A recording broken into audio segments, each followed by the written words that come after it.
In this video, we are going to focus specifically on the 4 phases of mitosis, the 4 phases of the cell division that leads to the creation of 2 identical nuclei. And those 4 phases are prophase, metaphase, anaphase, and telophase. Remember, during interphase, so before you enter cell division, the organelles within the cell have each replicated and made copies of themselves. That happened during G1. And the cell also produced more cytoplasm and grew physically larger. All of that in preparation for cell division. One of the organelles that was replicated that we have not talked about yet is called a centriole. They're the orange T-shaped organelles that you see on the image on this slide. And they play an important role in developing and anchoring the mitotic spindles that are going to allow mitosis to be a highly organized process. And as we'll see as we move through these stages of mitosis, the spindle fibers are made of microtubule filaments, and they're attached to the centrioles on either side of the cell that create the attachment points for chromosomes during mitosis. So microtubule filaments, hopefully remember, are structures that make up the cytoskeletal elements of the cell. And in this case, those cytoskeletal elements are going to create kind of a framework to organize our chromosomes during cell division. One of the great mysteries in biology still, what we don't know a lot about, is what causes these phases to happen and what triggers cell division to start. So that's kind of an unknown. But what we do know a lot about is what happens during each phase. So the first phase of mitosis, once that cell, for some reason that remains a mystery, undergoes cell division, the first thing that will happen is prophase. Before entering prophase, that cell was in interphase, remember, and able to perform all of its essential cell functions within the body because the DNA was in that uncondensed form of chromatin and able to express those individual genes and replicate itself. But when prophase begins, one of the first things that will happen is that the DNA will condense down into chromosomes by winding more tightly around those histone proteins.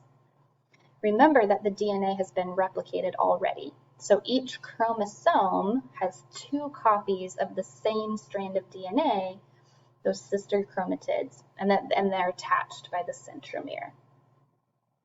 While that DNA is condensing down into chromosomes, the other things that happen during prophase are that the nuclear membrane begins to break down. And then the mitotic spindles are formed by stretching those microtubule filaments between the 2 centrioles that span across the cell. So by the end of prophase, we have chromosomes that are kind of floating around in the cytoplasm of the cell. And we have a network of spindles, and that will become important in the next phase, which is metaphase. Metaphase is the second phase of mitosis. And during this phase, those condensed chromosomes are all going to line up at the center of the cell. And this line that they form along the center is called the equatorial plate, or the equatorial line. Each chromosome is attached to an individual mitotic spindle with one of the sister chromatids oriented toward one centriole, one side of the cell, and the other facing the other centriole, the other side of the cell. Because remember that these sister chromatids are exact replicas of each other. And by lining up and organizing in this way, we're going to ensure that each of the daughter nuclei, the nuclei that are created through this process of mitosis, is going to receive the exact same amount and the type of DNA.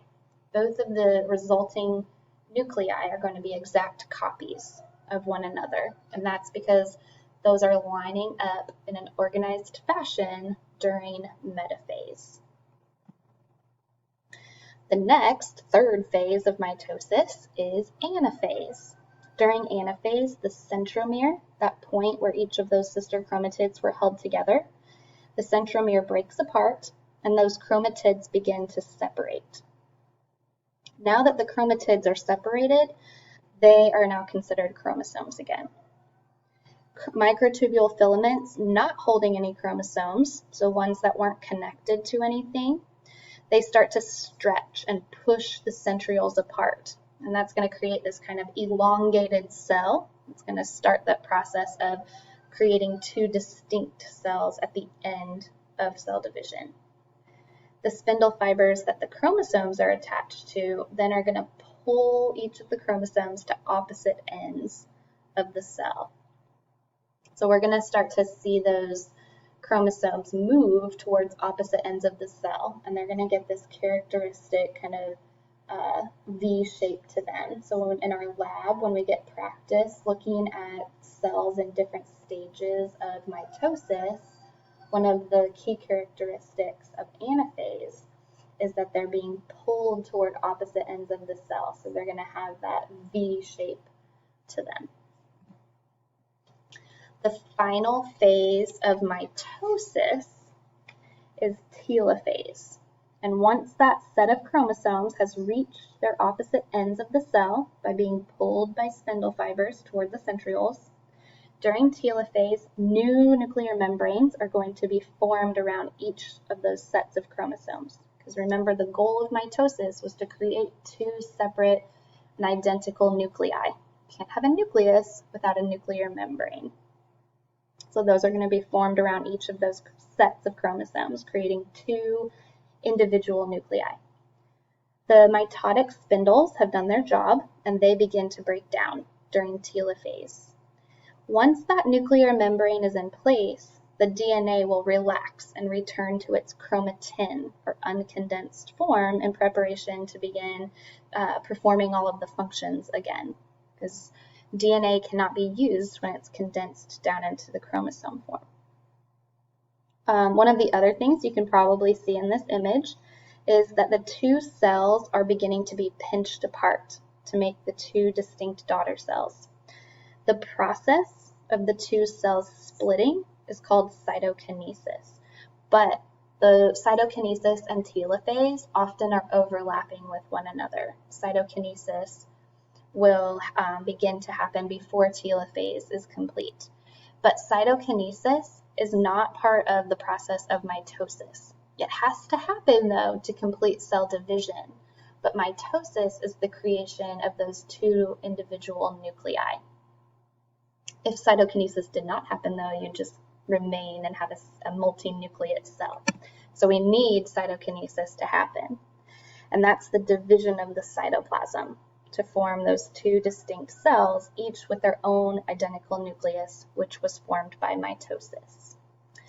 Cytokinesis will begin around the end of telophase, and that's why you're going to see them often in the same image, because they're kind of overlapping one another. When cytokinesis begins, a cleavage furrow is formed along the center line, so where that equatorial plate formed during metaphase. And that cleavage furrow is formed by actin filaments, so that protein actin again, forming a ring along the center line. And they begin to squeeze or pinch those two cells apart. So that actin is one of the proteins that causes muscle contractions, and in this case, it's going to squeeze and squeeze and squeeze until our two cells are completely separate from one another, and those plasma membranes on either side can join together to form those two daughter cells, identical to one another. You can see that happening here. Maybe. Oh, there it goes.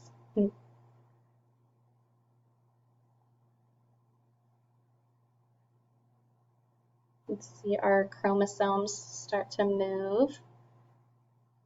They're going to line up along the equatorial plate. This next part's going to happen really fast. Once they're lined up, there, anaphase, they'll start to separate from one another and go to opposite ends of the cell, where a new nuclear membrane will be formed, and then there's our ring of actin. You can see that from another angle. Those There they go, splitting during anaphase. In your lab for this week, you're going to get some practice looking at slides and identifying which stage of the cell cycle is in. Is it an interphase where the DNA is uncondensed and able to be used to perform the body's processes, or is it in one of the phases of mitosis?